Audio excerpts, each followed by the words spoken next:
Good morning, all of you. Hello.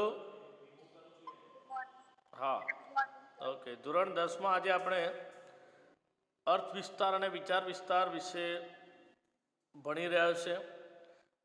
અગત્યનો વિષય છે આ ગુજરાતી દ્વિતીય ભાષા ધોરણ 10 માટે અને વિભાગ સીમાં પૂછાય છે. ક્વેશ્ચન નંબર 20માં પૂછાય છે અને 4 માર્ક્સનો છે. ઘણીવાર આપણને એવું થાય છે કે અર્થ વિસ્તાર અને વિચાર વિસ્તાર એટલે શું? અર્થ અને વિચાર વિસ્તાર બંને સરખા જ છે.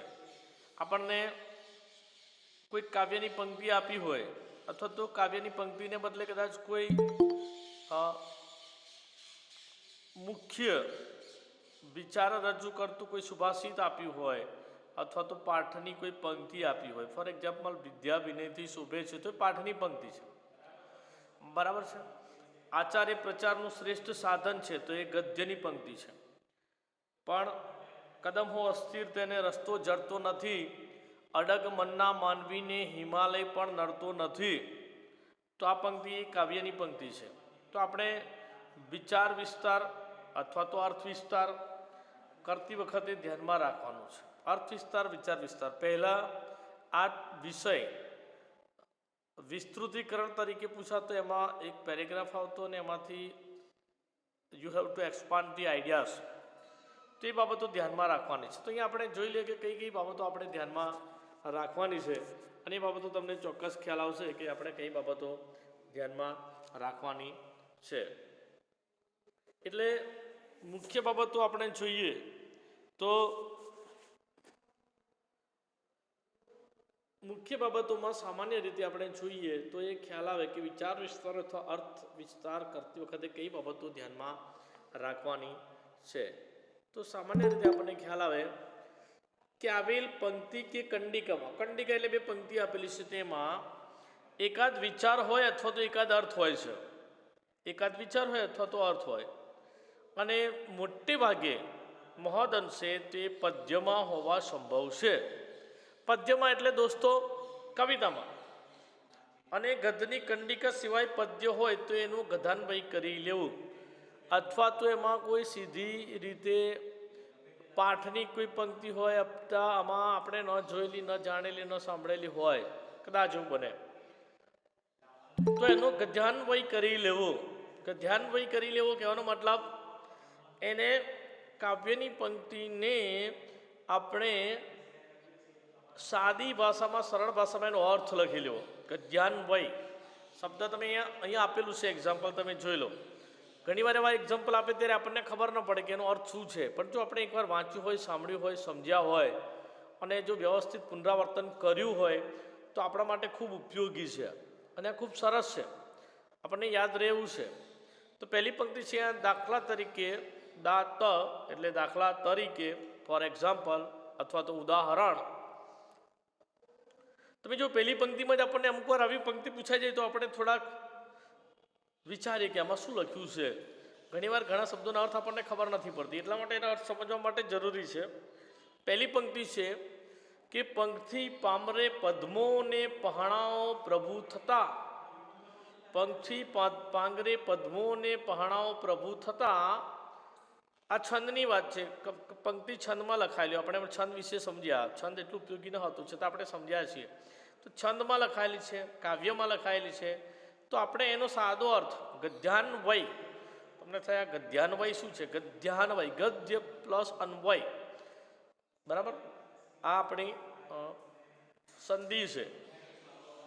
તો આ રીતે કરી શકાય. તો પહેલામાં પહેલું પંખથી પામરે પદ્મો. તમે પંખ શબ્દ સાંભળ્યો છે દોસ્તો? સાંભળ્યો હશે કદાચ. પંકજ એ સાંભળ્યું હશે, નામ છે આપણે, બરાબર. પંકજ, પંખ એટલે કાદવ અથવા કીચડ, જ એટલે જન્મ લેનારો. પંખથી પામરે પદ્મો, પદ્મો, પદ્મા નામ હોય છે, બરાબર ને, પદ્મિની. તો એનો સરળ અર્થ થાય છે દોસ્તો, કાદવમાં કમળ ખીલે છે અને પથ્થરમાંથી પ્રભુની મૂર્તિ ઘડાય છે. સમજ્યા દોસ્તો?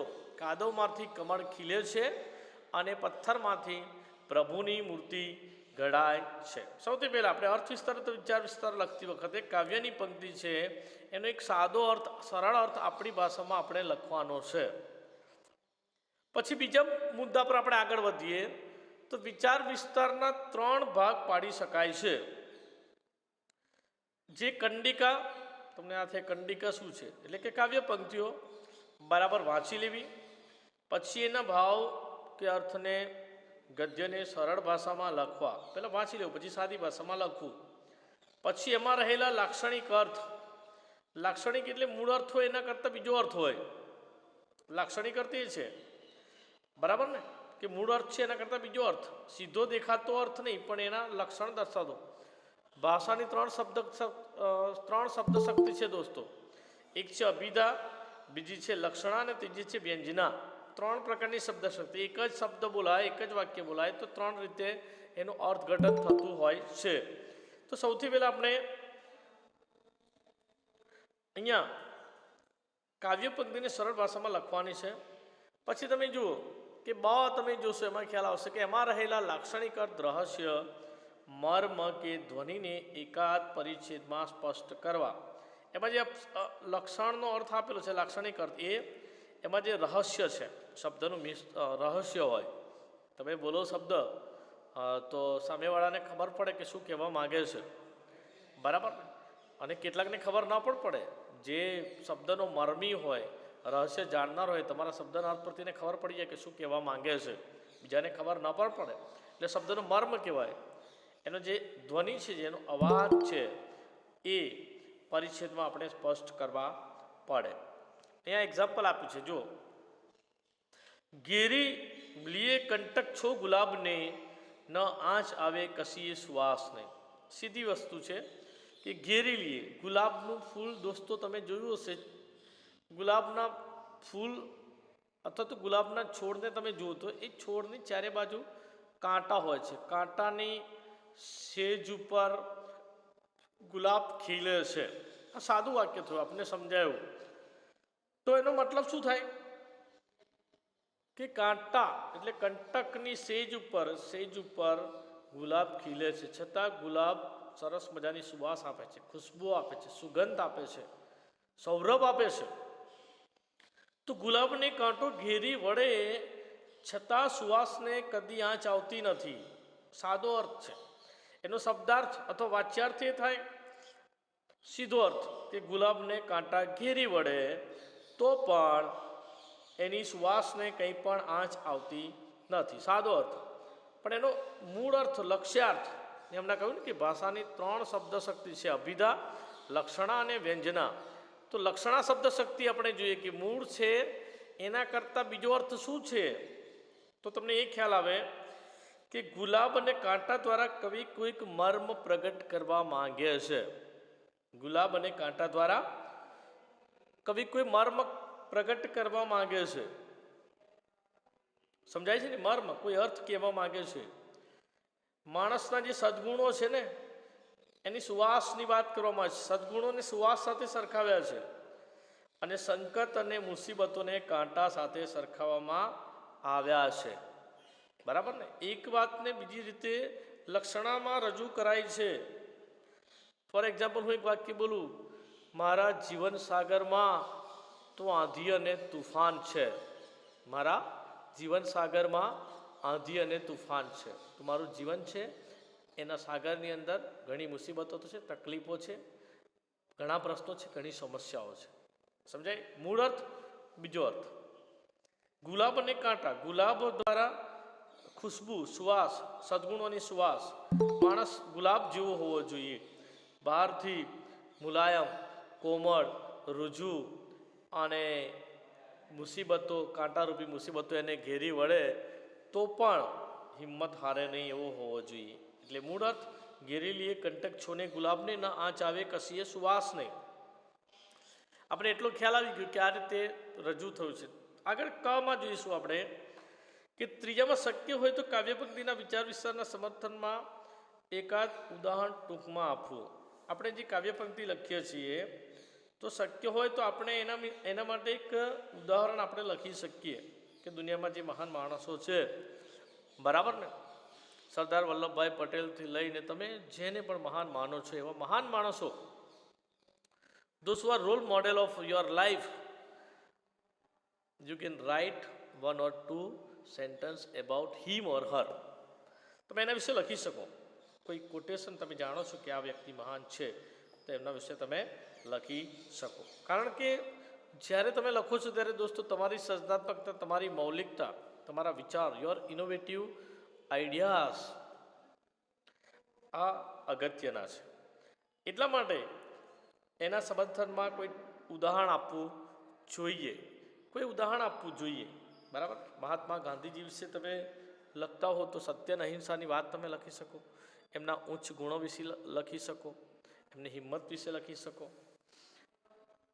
કંઈક એવું લખો જે એમના સમર્થનમાં હોય. એમણે કહેલું કે મારું જીવન એ જ મારો સંદેશ છે, તો તમે લખો છો કે મહાત્મા ગાંધીજીએ કહેલું મારું જીવન એ જ મારો સંદેશ છે, my life is a message. તો આગળ જો કે નંબર 4 પર આપણે જોઈશું.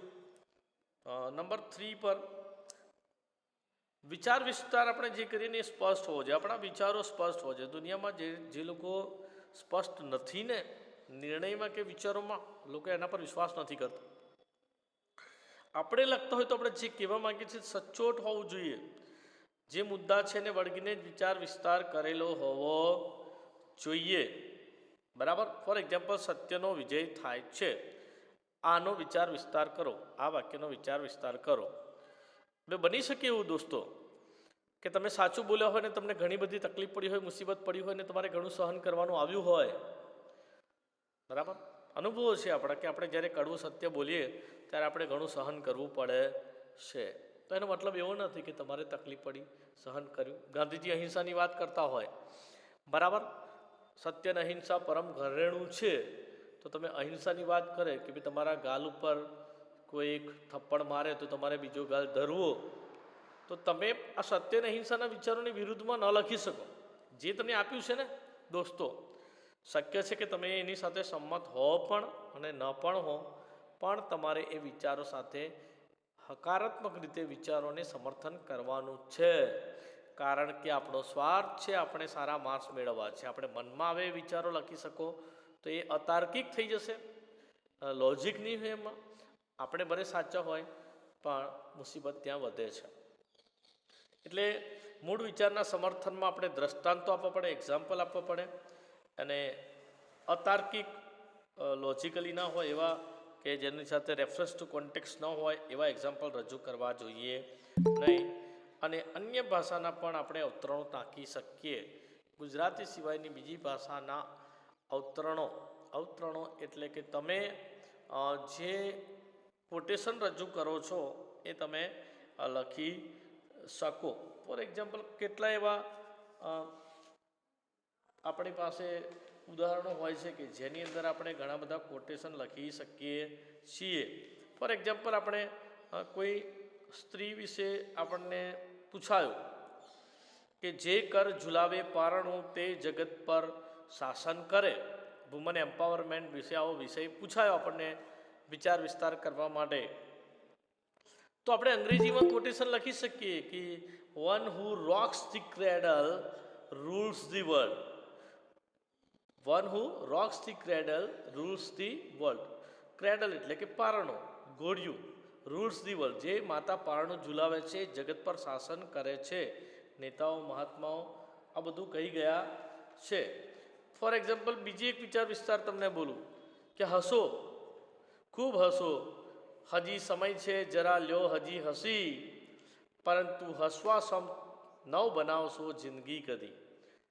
તમે હસો, જીવનને સુંદર બનાવો, કોઈ તમારા પર હસે એવી જિંદગી બનાવશો નહીં. હસો, ખૂબ હસો, સમય તમારો હસવાનો છે તો હસી લો. બરાબર.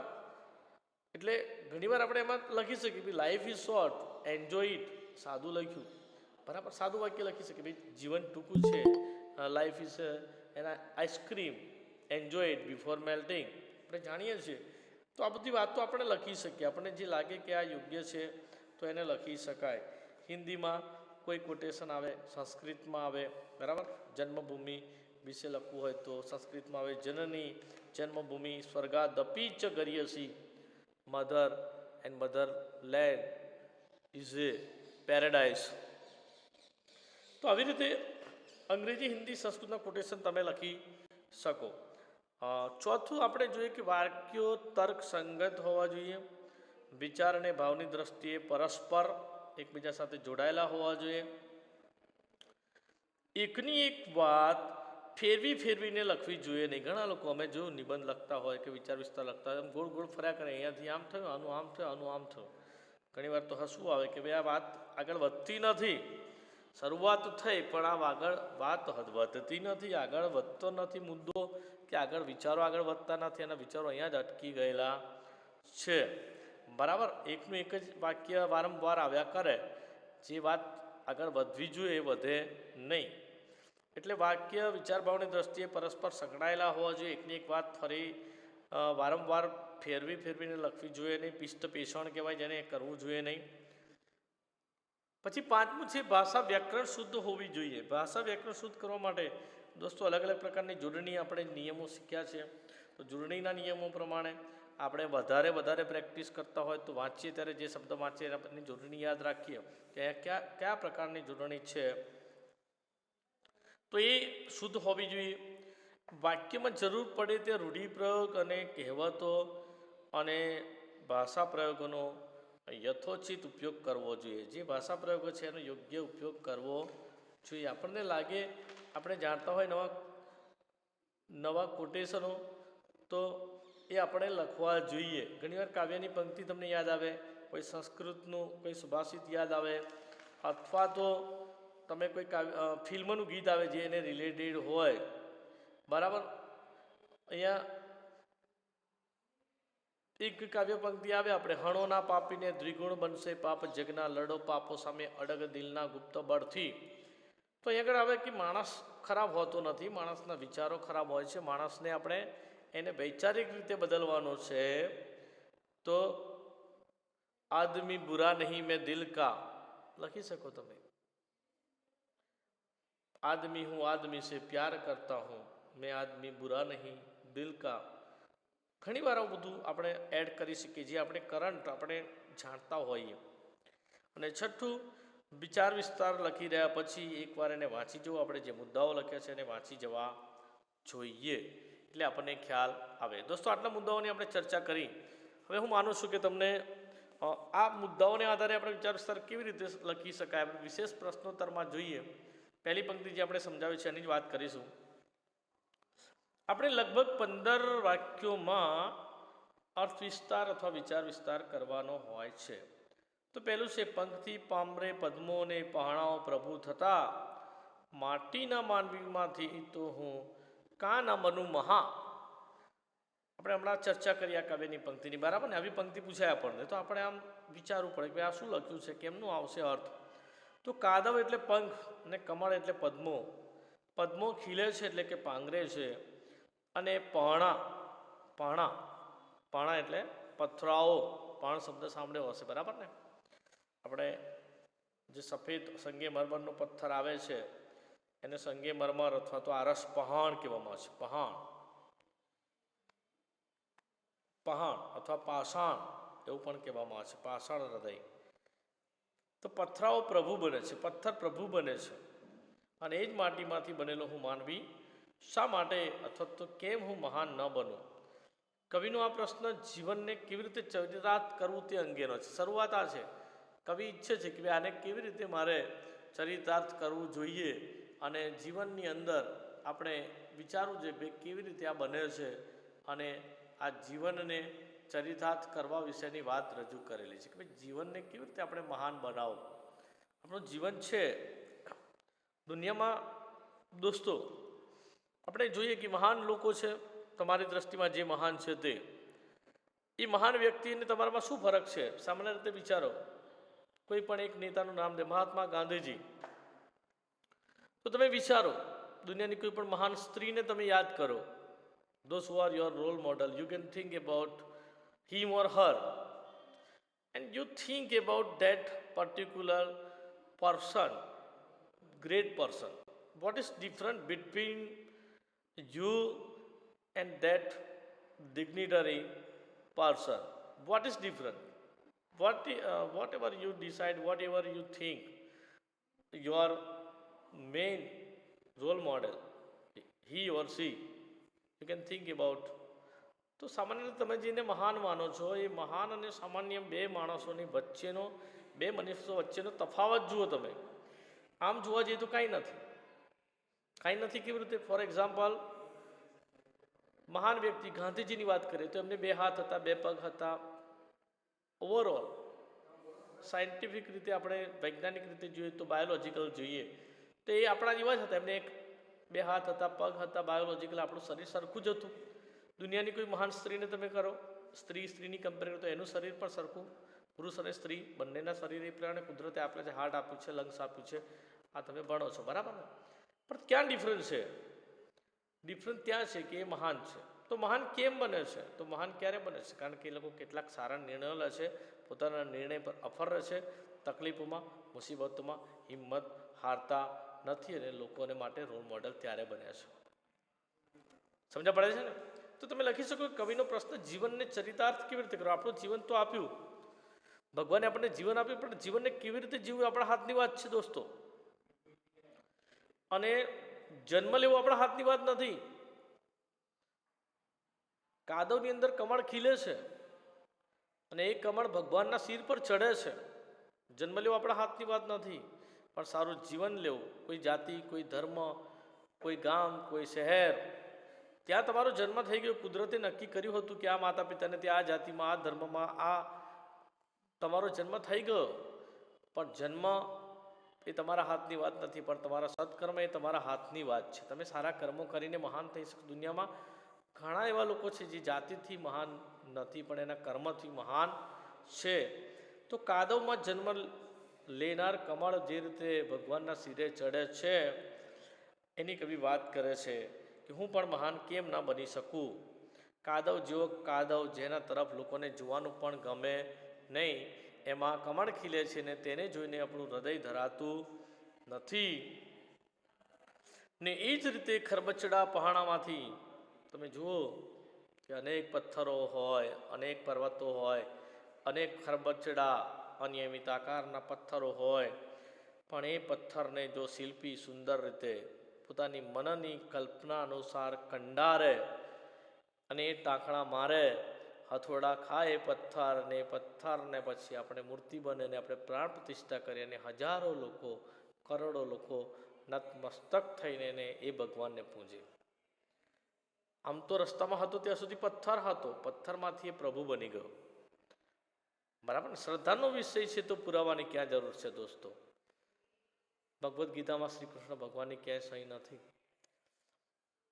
તો આપણે પથ્થરમાંથી જો ભગવાન બની શકતા હોય, જીવંત પથ્થર નિર્જીવ વસ્તુ છે, તો એમાંથી જો પરમાત્માની મૂર્તિ બને છે અને હજારો કરોડો માનવીઓ શ્રદ્ધાથી નતમસ્તક એમને ઝૂકે છે, તો કવિનું હૃદય કહે છે કે હું માનવી તરીકે જન્મે લઈને હું જો કાદવમાંથી કમળ ખીલતું હોય, પથ્થરમાંથી પ્રભુ બનતા હોય, તો હું આ માટીમાંથી બનેલો માનવી છું. હું કેમ મહાન ના બની શકું? હું આ માટીમાંથી બનેલો માનવી છું. હું કેમ દિવ્ય ન બની શકું? હું કેમ મહાન ન બની શકું? મહાન થતાં તમને કોઈ રોકી શકતું નથી દોસ્તો. તમે સામાન્ય માણસથી મહાન માણસો બનેલા આપણે જીવન ચરિત્રો વાંચ્યા છે. જીવનની દરેક પરિસ્થિતિમાં હતાશ નિરાશ થવાની કોઈ જરૂર નથી, કારણ કે આપણે તમને મોકલેલું છે વિચારો કે સમય પરિવર્તનશીલ છે. જે આ સમય છે એ બદલાઈ જશે, પરિવર્તનશીલ છે સમય. સારો સમય છે તો પણ વિચારવાનું દોસ્તો કે આ સારો સમય પર ચાલ્યો જશે, કદાચ ખરાબ આવી શકે, અને ખરાબ સમય છે તો પણ ચાલ્યો જશે. એટલે સારો સમય છે તો અભિમાન નહીં કરવું, ખરાબ સમય છે તો હિંમત નહીં હારવી અને સતત આગળ વધ્યા કરવું. એટલે માણસ સ્વયં પોતાનું ભાગ્ય વિધાતા છે. કર્મથી માણસ મહાન બને છે, જન્મથી નહીં. જન્મ એ આપણા હાથની વાત નથી. કોઈ દેશમાં, કોઈ ગામમાં, કોઈ શહેરમાં, કોઈ ધર્મ કે કોઈ જાતિના માતા પિતાને ત્યાં આપણો જન્મ થઈ ગયો, એ આપણા હાથની વાત નથી. બરાબર ને? કોઈ છે તો ટ્રમ્પના ઘેર જન્મ લઈ લેત, કોઈ બિલ ક્લિન્ટનના ઘેર જન્મ લઈ લેત, કોઈ દુનિયાના મહાન માર્ક ઝુકરબર્ગના ઘેર જન્મ લઈ લેત, કોઈ રાજાને ઘેર જન્મ લેત. જન્મ લેવાની વાત આપણા હાથની નથી દોસ્તો, પણ માણસ પોતે પોતાનું ભાગ્ય વિધાતા છે. તે જન્મથી નહીં પણ કર્મથી મહાન છે. કર્મને વાધિકા રસ્તે માં ફલેશુ કદાચનમ. તું કર્મ કરતો જા, ફળની ઈચ્છા રાખીશ નહીં. ભગવદ્ ગીતામાં દોસ્તો નિષ્કામ કર્મયોગની વાત રજૂ કરેલી છે. તું કર્મ કરતો જા. તું સારું કર્મ કરીશ તો તારું ફળ ચોક્કસ સારું મળવાનું છે, અને તું ખરાબ કર્મ કરીશ તો ખરાબ મળવાનું છે. તું સારું કર્મ કરતો જા, મતલબ તું સારું કર્મ કરતો જા, સત્કર્મ કરતો જા. કર્મથી મનુષ્ય મહાન છે. તપ, ત્યાગ, પ્રેમ, સેવા અને સંયમના ટાંકણાથી, જે ટાંકણું જે મારે છે શિલ્પી અને મૂર્તિ પથ્થરમાંથી મૂર્તિ બનાવે છે, આપણે તપ, ત્યાગ, પ્રેમ, સેવા, સંયમ, જન સેવાય પ્રભુ સેવા. તો શું આ નર નારાયણ ન બની શકે? આ માનવ મહામાનવ ન બની શકે? આપણા ઉપનિષદો વેદોની રૂચામાં આ બધું રચના કરનાર આપણા સાહિત્યકારો, આપણા વેદોની રચના કરનાર, કે આપણા ભૂતકાળના આપણા ઇતિહાસમાં તમે નજર નાખો તો દુનિયામાં જે મહાન વ્યક્તિઓ જન્મ્યા હતા એ મનુષ્ય જ હતા. ભગવાન રામે પણ મનુષ્ય તરીકે જન્મ લીધો હતો, શ્રી કૃષ્ણ ભગવાને પણ મનુષ્ય તરીકે જન્મ લીધો હતો. અને આજે પણ ઘણા એવા મહાન લોકો છે કે આવનારા દિવસોમાં કદાચ આવનારી પેઢી ભગવાન તરીકે એમની પૂજા કરે.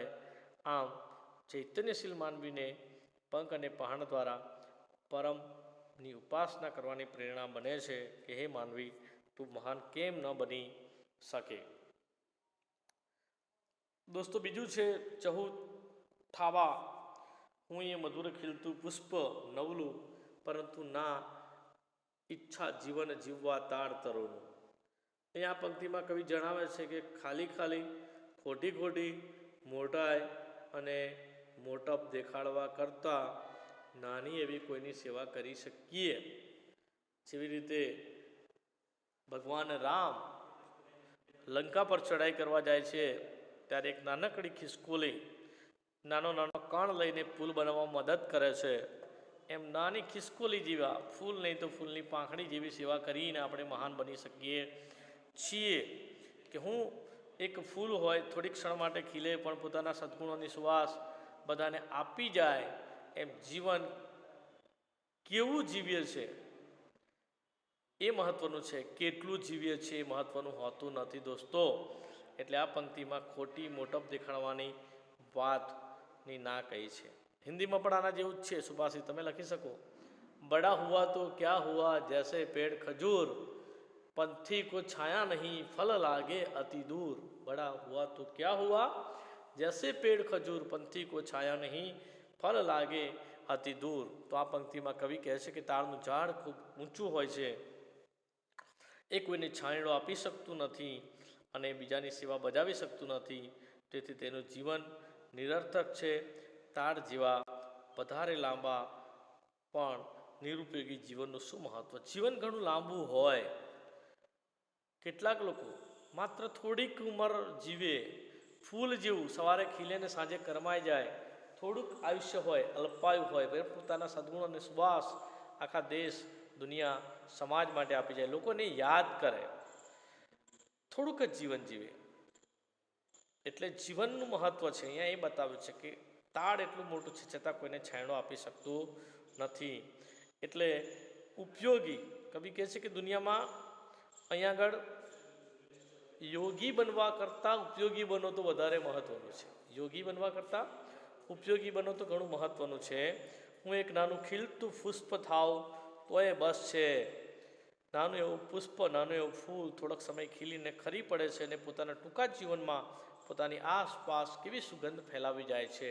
એમ આપણું જીવન ગુલાબના જેવું, કોઈ પુષ્પ જેવું થોડોક સમય ખીલે અને બીજાને પોતાના સદ્ગુણોની સુવાસ આપી જાય એવું હોવું જોઈએ.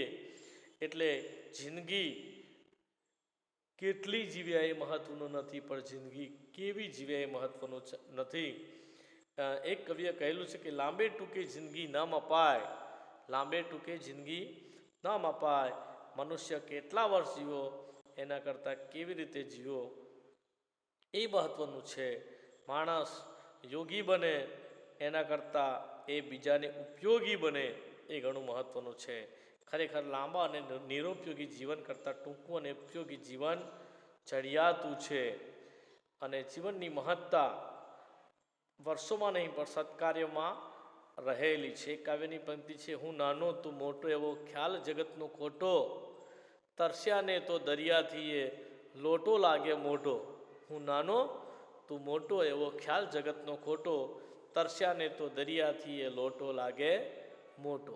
એક લોટામાં કળશમાં મીઠું પાણી ભર્યું છે તો એ માણસની પ્યાસ બુઝાવી શકે છે, તરસ બુઝાવી શકે છે, પણ આખો દરિયો સમંદર ખારો છે તો એ બુઝાવી શકતું નથી. એટલે ઉપયોગી એવા લોટા જેવું શુદ્ધ પાણી ઉપયોગી છે. ફૂલ જેવી જિંદગીની કવિએ વાત કરેલી છે. એટલે ખરેખર લાંબા અને નિરુપયોગી જીવન જીવવાની વાત કરી છે. દોસ્તો આગળ છે, ઘેરી લીએ કંટક છોને ગુલાબને ના આંચ આવે કસીએ સુવાસને. આપણે જોયું કે ગુલાબ સુવાસ કલાત્મક અભિવ્યક્તિ દ્વારા કમળ એક દાંડીની વાત કરેલી છે. અને એમાં ગુલાબના કાંટા ભલે ઘેરી લે પણ સુવાસને કદી આંચ આવતી નથી. માણસના જીવનની અંદર ગુલાબ અને સુવાસ દ્વારા કવિએ ખરાબ પરિસ્થિતિ એને કંટક સાથે સરખાવી છે, સદ્ગુણોની સુવાસ ગુલાબ સાથે સરખાવી છે. માણસ ગમે તેવી મુસીબતમાં હોય એના સદ્ગુણોને ક્યારેય આંચ આવતી નથી, એના સદ્ગુણોને ક્યારેય ઝાંખપ લાગતી નથી.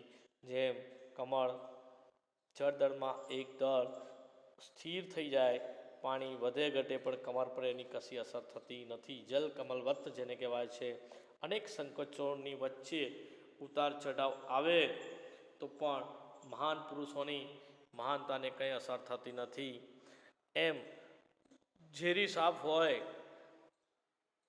એ ચંદનના વૃક્ષ ઉપર વીંટળાઈને રહેતો હોય પણ ક્યારેય ઝેરી સાપના ઝેરની અસર ચંદન પર થતી નથી. એ હંમેશા સુગંધ અને શીતળતા આપે છે. મહાન પુરુષો છે એ ગમે તેવી પરિસ્થિતિમાં હોય, ગમે તેની સાથે હોય પણ પોતાના સ્વભાવ પોતાના સદ્ગુણોને છોડતા નથી.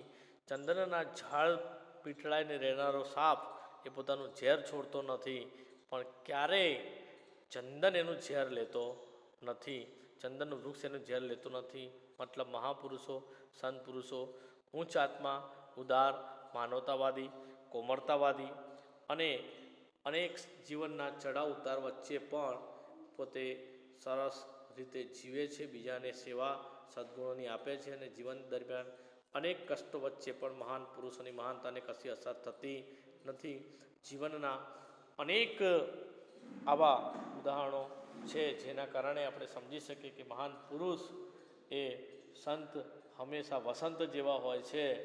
એ ક્યારેય બીજાને તકલીફ મુસીબત આપતા નથી. એમના જીવનમાંથી આપણને સદ્ગુણોની સુવાસ મળે છે અને અનેક કષ્ટોમાંથી પસાર થનાર, ચાહે ભગવાન બુદ્ધ હોય, ચાહે મહાત્મા ગાંધીજી હોય, ચાહે જીસસ ક્રાઇસ્ટ હોય, દુનિયાના કોઈ પણ મહાત્મા હોય, એમના જીવનના સદ્ગુણોની સુવાસ આપણને પ્રેરણા આપતી રહે છે. ધન્યવાદ. આશા રાખું છું સમજાયું હશે દોસ્તો.